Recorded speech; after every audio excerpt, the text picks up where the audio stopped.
Video games bring us joy, challenge, frustration, fun, excitement, but sometimes they can reveal some darker things about us. Let's talk about 10 games that reveal our darkest instincts in one weird way or another. We got 10 games, so let's get started off with number 10. Planet Coaster. Now, take an amusement park management game, any of them, really, and while on the surface they look like SimCity, but swap out builders for rides and concession stands and stuff like that. But there's a much darker side to these things. In theory, like, what you're supposed to do is attend to all your guests' needs and make them as satisfied and happy as possible, so you make more money and you can build more park. But that's not what we do. I mean, not all the time, at least. Sometimes you'll just want to watch the world burn. So what do? You take off a piece of track on your roller coaster, you switch on slow motion, and watch your roller coaster cart go flying off the track and crash into a crowd of bystanders.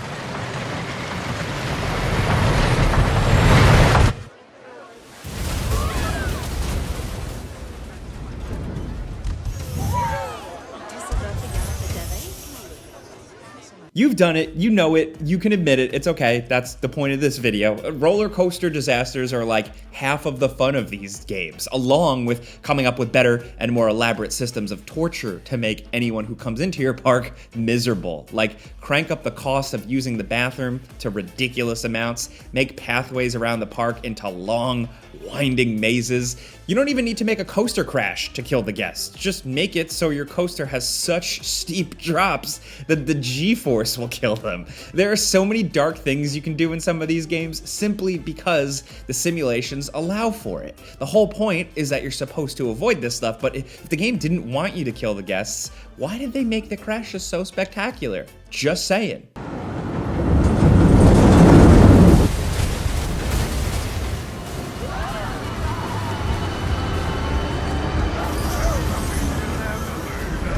Next, over at number 9, Grand Theft Auto Online.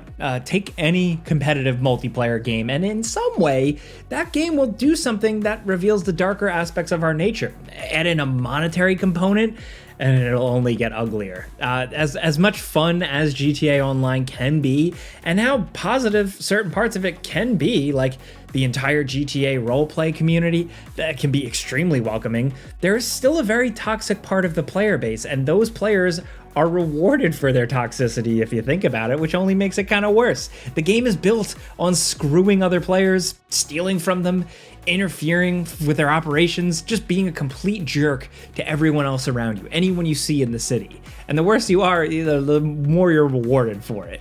The better you do at the game, the easier it is to harass and troll weaker players. You can just load up on the best and most expensive weapons and vehicles and just ruin a new player's day. And there's not really a lot that they can do about it. Trolling is rampant here, which, I mean, does fit into the spirit of Grand Theft Auto, but the nature of the game does bring out the worst in people in like ways that can be kind of unpleasant, especially to less seasoned players. The whole community isn't like that, but when a game gets as big as this one, even a small part of the community can have an outsized influence on the perception of the game. And in GTA Online's case, it's hard not to look at what's been built here without coming to the conclusion that it rewards people for playing like assholes. Again, it's Grand Theft Auto. I know it's kind of the point. We're not raining on anyone's parade with this. All I will say though is that if you go into this game, go into it with some thick skin. Now at number 8, the recent Dragon's Dogma 2. For an RPG without a traditional alignment system or really any kind of moral choices to make, Dragon's Dogma 2 still manages to let players be real bastards. Of course, all the cruelty you can inflict on NPCs is not nearly as bad as in any multiplayer game, but still, some of the stuff this game lets you do is pretty darkly amusing. At a certain point, you get so strong that nothing can stop you, and it's extremely easy to just go on a random murdering rampage through the town. Almost every major NPC can be killed in this game, and instead of stopping the story dead, you just fail whatever quests they have and the game keeps going. It's actually really well done, but like you can grab people and throw them off bridges.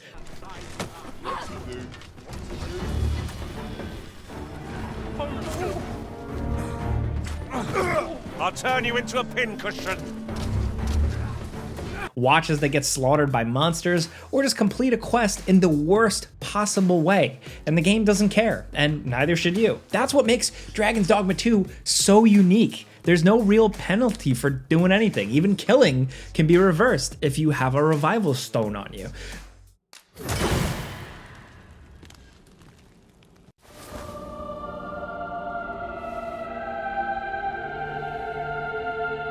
Bring someone back and kill them again, just for fun. Why not? There's nothing stopping you.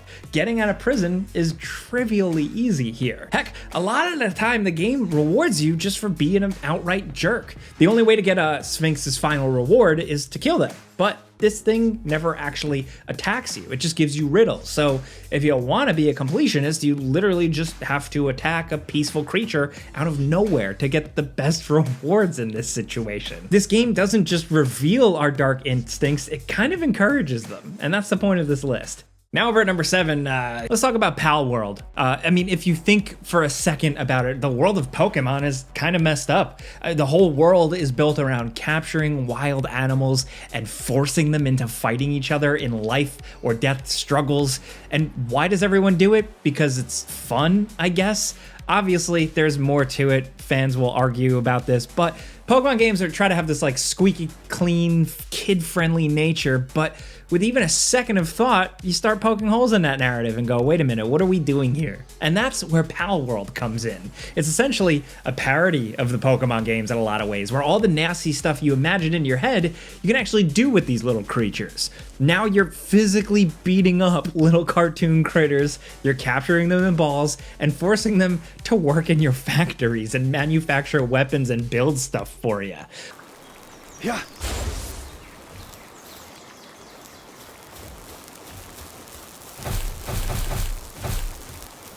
These little critters can be overworked, almost tortured and driven to madness if their sanity stat drops too low.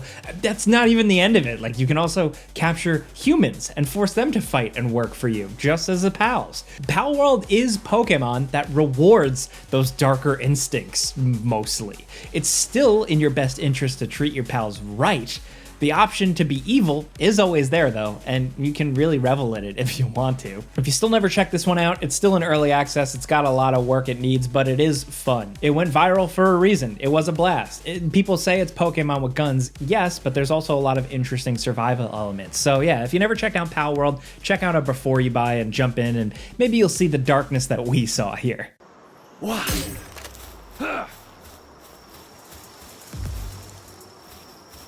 Yeah. Next at number 6, The Sims 4. There's fun to be had playing The Sims straight. Sure, you can do all traditional stuff, raise a family, find success in your career, build a big, loving household, and achieve personal fulfillment for your little Sims, but that's boring. The real fun in The Sims is making total screw-up characters who actively make everyone's lives worse, and see what happens. Rifa. Pombo mouse back. Jasa. Skiba. Dwee. These are the more mundane kinds of cruelties. You know, you can't straight up kill Sims easily in this game outside of, like, you know, of course, triggering a fire and intentionally making your Sims stand around in the fire until they fall over. It's more like the vicarious thrill people get out of watching crappy reality TV, where the worst people on the planet all get together in a house and hate each other. Sometimes it's just fun to wallow in the slop, and while The Sims 4 doesn't make that too easy, it doesn't really make it too hard either. Then there's the old standby of just torturing your Sims for their amusement. This has been my favorite thing to do since the original game. You know, lock them up in a tiny room and wait for them to die, build a wall around their baby and get CPS to come, you know, things like that. Everybody knows the old classic build a swimming pool, get them to go into the pool, and then delete the ladder trick. Let's face it, we all did it in the old games. Everybody goes to The Sims for different reasons. Sometimes, I'm not gonna lie, I go for the weird murder and psychological torture.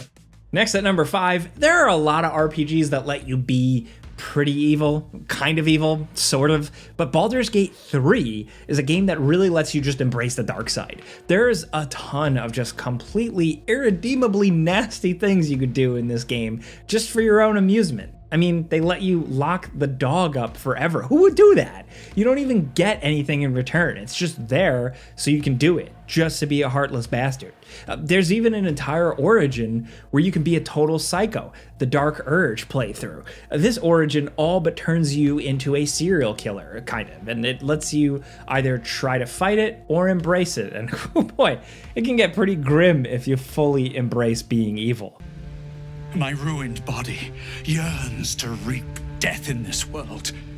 And when this foul urge calls, it possesses my whole being. With this origin, one of your first actions is to cut off the arm of one of your companions, and it doesn't even really get much better from there. There are tons of RPGs out there that give you choices, usually between being a good guy and being a slightly more edgy good guy, but Baldur's Gate 3 really actually lets you wallow in the bad guy muck. You could be a real nasty piece of work here. As these images flood your mind, you fall soundly asleep like a babe in arms. Blood, blood, blood. Now over at number 4, RimWorld. This survival colony sim is a game that just thrives on storytelling, you know? All your colonists have their own personalities and traits that can rub up against each other in some interesting ways. The potential for cruelty is through the roof here, and often you're rewarded for your actions. Call a caravan while your colony is getting raided, the raiders will get distracted and the caravan will all get killed, so you're free to take everything they got. Cutting off the limbs of prisoners is a common tactic to keep people from escaping. You can get your colonists hooked on drugs, sell them into slavery, and that's only the beginning of the messed up stuff you could do. The game really just lets you run wild with all your darkest instincts, and because it's so simple visually and mostly abstract, it's all just kind of funny instead of horrifying. This is a game where you can forcibly remove and reattach organs and body parts to drive colonists insane. You can force people to become cannibals, wear skin suits of their loved ones, will fight to the death for your amusement.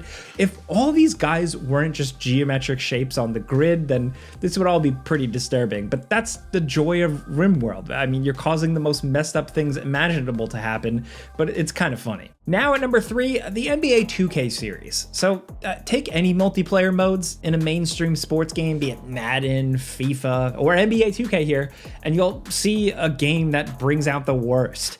The toxic brew of a highly insular community crossed with mainstream popularity, different types of players playing the game for different reasons, and then frankly also a disgusting amount of monetization in-game makes for games that just bring out the absolute worst in people all over the place. The thing about these games is that they expose the darkness in both players and the publishers as well, because these games use every exploitation trick in the book to encourage players to spend money on the game to get an advantage over other players or just get that dopamine hit.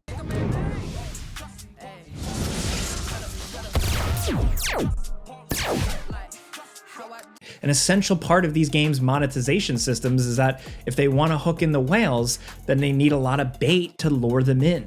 The high-paying whales players who spend hundreds of dollars a week or more on these games, or even FIFA Ultimate Team, they need a steady supply of low-level players to easily beat up on. Add in the plausible deniability afforded by the fact that technically these games aren't pay to win, and these games can just still become unbearable to play. NBA 2K is especially bad because many of the online game modes involve using a player-generated character who you then have to level up. Now you'd think when you took that character online there would be some kind of balancing mechanic so everyone is on an even playing field, but then how could the people who paid for stat boosts get an advantage? So of course the game is dominated by level 99 players who are either hopelessly obsessed with the game or just paid to kind of win in order to get the better stats. It's just bad top to bottom, really. The publishers embracing the ugliest, greediest game modes possible, trying to take advantage of players addicted to this stuff. It's just not great.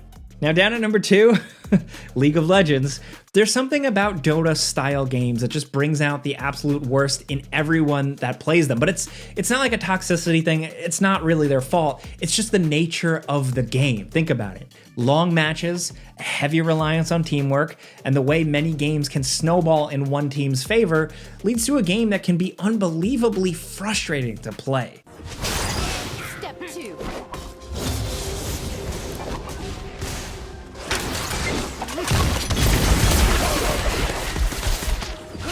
Nobody would play these things if that's all they were, though. I mean, Dota-style games are capable of some amazing moments, some incredible reversals, and game-changing plays.